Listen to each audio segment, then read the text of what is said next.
This state is so special. The people here are just so unique. And Sammy, who was my guide last night, we were shooting iguanas and catching pythons at midnight as we're zooming down the Everglades. And it just occurred to me that God has given us such great provision, and now it's up to us to take care of it. And whatever that looks like, either in the Everglades or for our farmers and our ranchers, for Bronk and for Crease and for their family. And there is no greater, I think, conservator of the land or of what makes this country so special than the men and women standing behind me. So anyway, it was a great night. Thank you. And we're going to keep working really hard at USDA to get the Everglades back to where they need to be. Yes, ma'am.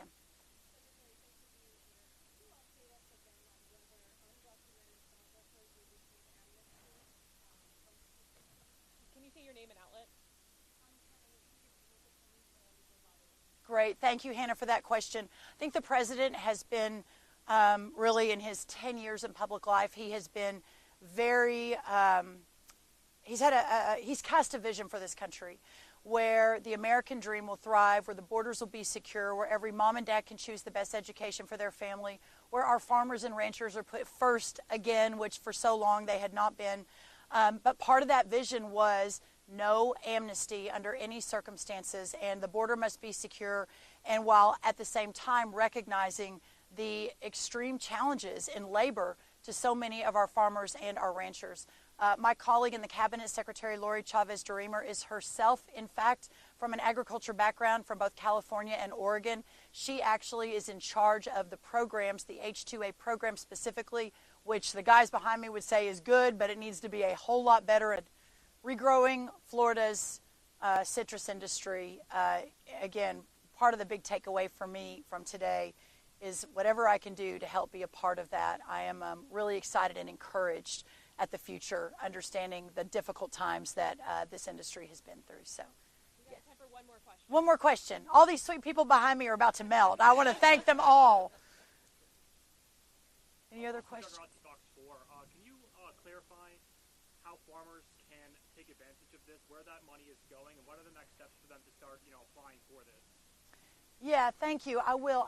Kaylee, do you want, this is our incredible chief of staff who does the day-to-day, but through your Ag Commissioner, Wilton Simpson, through your Florida state government, that's why we're such strong partners with all of the states. And again, these hardships don't happen to just red states. Florida happens to be a red state, so it's fun to come here. But they happen in our blue states as well. The farmers are not Democrat or Republican. They're just trying to make a living. So we have been very intentional to build these partnerships across all of the states with all of the state ag commissioners and all of the state governors. It just happened that Florida was the first one on the list, and I wanted to come here myself and make the announcement. But working with your local FSAs, obviously, is your farm service agencies through USDA.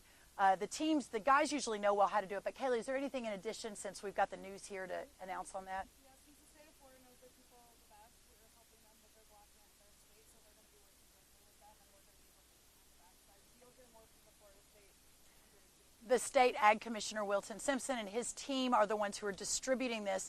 A lot of the disaster relief comes directly from USDA, but this one, we just thought the bureaucrats in D.C., and I love the bureaucrats. They're my bureaucrats now at USDA. They're great bureaucrats, but that they weren't as close to those who are hurting. So that's why we really are relying on the state governments.